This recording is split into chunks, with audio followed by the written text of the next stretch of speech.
Hello everyone, welcome to my new vlog. আজকের গন্তব্যস্থল মোটেও এইখানে ছিল না, যেটা তোমরা থাম্বনেলে দেখতে পাচ্ছ।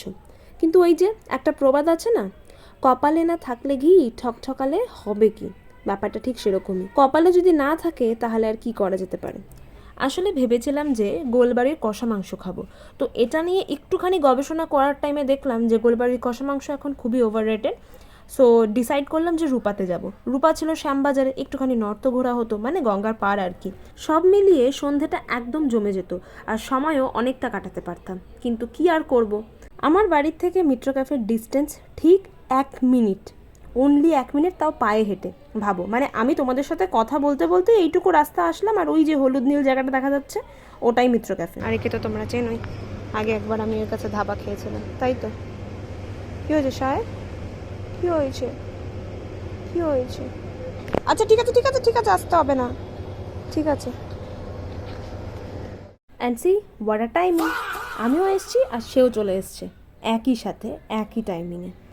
সো চলো এবার গেটের দিকে যাওয়া যাক। ওই যে দূরে হোয়াইট কালারের বিল্ডিং দেখা যাচ্ছে, ওটাই হচ্ছে পাটলি থানা, আর ওখান থেকে সোজা আসলেই ডান দিকে পড়বে হচ্ছে মিত্র ক্যাফে। এছাড়াও গুগলের লোকেশন তো আছেই। আর এই যে তোমাদের সাথে মিত্র ক্যাফের মেনুও শেয়ার করে দিলাম, তোমরা চাইলে পজ করে দেখে নিতে পারো। সকাল থেকে যেহেতু একদম মাথার মধ্যে ঢুকে গেছে যে ওখানে গিয়ে মাটন খাবো, তাই মাটনের বাইরে কোনো কিছু আমি ভাবতেই পাচ্ছি না। সো আমরা এখানে এসেও ঠিক করলাম যে মাটনেরই কোনো আইটেম তো অবভিয়াসলি নিতে হবে। আর তার সাথে মিত্র ক্যাফে মানেই যেটা কবিরাজি বা ফিশ ফ্রাই, এরকম কাইন্ড অফ কিছু, বা কাটলেট। যদিও আমরা সকলেই জানি মিত্র ক্যাফে মেনলি এই স্ন্যাক্স আইটেমসের জন্যই খুব পরিমাণে ফেমাস, কিন্তু যেহেতু এদের এখানে বিরিয়ানি বা এছাড়াও থালি ফালি সব কিছুই রয়েছে, তাই ভাবলাম যেহেতু আমাদের মাথার মধ্যে ঢুকে গেছিলো মাটন, তো অবভিয়াসলি একটু নতুন কিছু ট্রাই করতে চাইছে, লাইক মাটন বিরিয়ানি বা কোনো থালি বা নর্মাল কোনো আইটেম, যেটা কিনা হচ্ছে ন্যাচারালি কেউ আমরা মিত্র ক্যাফেতে গিয়ে খাই না। কিন্তু কি আর করা যাবে, দুর্ভাগ্যবশত গ্যাসের প্রবলেমের জন্য অর্ধেক জিনিসপত্রই বন্ধ ছিল। সো আমরা সেগুলোও কিছু ট্রাই করতে পারিনি। আর দুঃখের সাথে জানানো হচ্ছে যে বেচারা এত কষ্ট করে এত কিছু বলেছে, কিন্তু কিচ্ছু শোনা যায়নি ফ্যানের আওয়াজের জন্য। যদিও আমি লাস্টে এটাই বলছিলাম যে কিছু শোনা যাবে না। এনিওয়ে, কি আর করা যাবে। সো আলটিমেট আমরা ডিসাইড করলাম, প্রথমে যদিও ভেবেছিলাম যে কবিরাজি ট্রাই করব, বাট সেম সেটাও হলো না। যাই হোক, আমার খুব ওখানে বসে ভালো লাগছিলো। আমি যখন এই রাস্তা দিয়ে যখন যাই, তখন সবসময় এই টেবিলটাই দেখতাম আর ভাবতাম যে বাহ, এই টেবিলটা খুব সুন্দর। তো বলে দিই তোমাদেরকে, এটা 1 নাম্বার টেবিল। সো আমার এই টেবিলটা খুব ভালো লাগে, মানে একদম পুরো পাড়ার মধ্যে বসে রয়েছে এরকম একটা ফিল আসে লিটারেলি। আর মিত্র ক্যাফের ভেতরটা অবভিয়াসলি খুবই সুন্দর, খুবই ভালো, এবং বেশ স্পেসিয়াস জায়গা, খুব ছোটও নয়। মানে এর থেকে শ্যামবাজারের ওইখানে যেটা রয়েছে সেটা কিন্তু অনেকটাই পরিমাণে ছোট্ট জায়গা, এটা কিন্তু বেশ বড়। তো তারপরে আমরা ডায়মন্ড ফিশ ফ্রাই অর্ডার করি, যেটার দাম নিয়েছিল 230 টাকা। আর এটা সাইজটাও বেশ বড় ছিল আর বেশ মোটাও ছিল।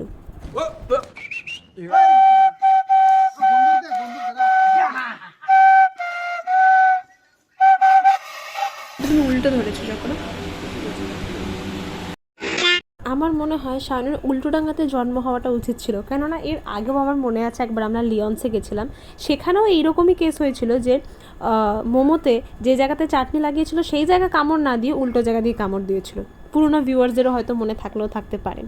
যাই হোক, এটাকে এক কথায় জাস্ট অসাধারণ বলবো। মাঝখান দিয়ে যখন ভেঙেছিলাম, ভেতরের স্টাফিংসটা বেশ মোটা, এবং এটা পিওর ভেটকি দেখেই বোঝা যাচ্ছিলো, এবং সাইজেও কিন্তু বেশ বড় ছিল। 2000 years later. প্রথমে তো আমি ওকে নিয়ে খিল্লি করছিলাম, কিন্তু যখন আমার নিজের টার্ন আসলো তখন দেখলাম যে না, বাঁ হাত দিয়ে নাইফ চালানো খুব একটা ইজি নয়, ভর পাচ্ছিলাম না। যাই হোক, তো ফার্স্ট বাইকটা আমি যখন নিলাম, আমি কিছু বলার কথাই ভুলে গিয়েছিলাম, লিটারেলি অসাধারণ লেগেছিল। আমি এর আগেও ফিশ ফ্রাই খেয়েছি, বাট ডায়মন্ড ফিশ ফ্রাই আমি কোনোদিনও খাইনি। বাট আমার মনে হয় যখন তোমরা দুজনে একসাথে আছো, অলওয়েজ ট্রাই করো এই ডায়মন্ড ফিশ ফ্রাই নিয়ে দুজনে ভাগ করে নাও, বিকজ এটা অনেকটা পরিমাণে লাভবান আমার মনে হয়। আর খাওয়ার পরেও আমি একটুখানি তোমাদেরকে দেখানোর জন্য এটুকু পিস রেখেছিলাম যে ভেতরে যে ভেটকি মাছ রয়েছে, মানে এটা স্বাদের প্রয়োজন নেই ভাই, যারা চেনে মাছ চেনে তারা দেখলেই বলে দিতে পারবে। আর এই সাইডের ভিউ, মানে দুটো মিলিয়ে একদম পুরো চুমুওয়ালা পরিবেশ ছিল। আর এর ঠিক পরেই আমরা নিয়ে নিই বাসন্তী পোলাও এবং তার সাথে মাটন কষা। যদিও আমি অলওয়েজ প্রেফার করি মাটনের সাথে সাদা ভাত, যেটা আমার সবথেকে বেস্ট কম্বিনেশন বলে মনে হয়। পোলাও আমি অতটাও বেশি পছন্দ করি না, অ্যাকচুয়ালি মুখ মেরে যায়। এখানে মাটনের এই রকম দু রকমের আইটেম ছিল, একটাই মাটন কষা আর একটা হচ্ছে গিয়ে ঝোল আলু দিয়ে, যেটা আমরা নর্মালি বাড়িতে খাই সেরকম টাইপের একটা আইটেম ছিল। বাট সেটাও ছিল না, শুধুমাত্র এই মাটন কষাই ছিল। আর যেহেতু এটাতে একটুখানি গ্রেভি কম, কষা যেহেতু, তার ফলে ভাতের সাথে খেতে একটু হয়তো প্রবলেম হতো, আর আমি একটুখানি মোছা মোছা করে খেতে পারি না খুব একটা বেশি। তার কারণে ওরাই বলল যে আপনি বরঞ্চ মাটনের সাথে বাসন্তী পোলাওটা নিলে বেটার হবে। আর এর তো এই একটাই পোজ, চোখ মারা ছাড়া আর কোনো পোজ নেই। যাই হোক, তো দেখতেই পাচ্ছ পিসগুলো কিন্তু খুব খারাপ ছিল না, ঠিকঠাকই ছিল। অনেস্টলি বলতে স্বাদ নিয়ে কোনো কথা বলবো না, কারণ স্বাদ সত্যিই খুব ভালো ছিল এবং মাংসটা বেশ ভালো নরমও ছিল। এটা যেহেতু মাটন কষা, তাই এখানে দিয়েছিল 5 পিস, আর যেটা তোমাদেরকে বললাম ঝোল আলু দিয়ে, ওইটা ছিল 4 পিস, তার সাথে আলু বোধহয় 1 পিস কি 2 পিস দিত, সেটা আমি শিওর নই। সো চলো এবার টেস্ট করে দেখা যাক যে অ্যাকচুয়ালি খেতে কেমন। দেখতে তো অসাধারণই।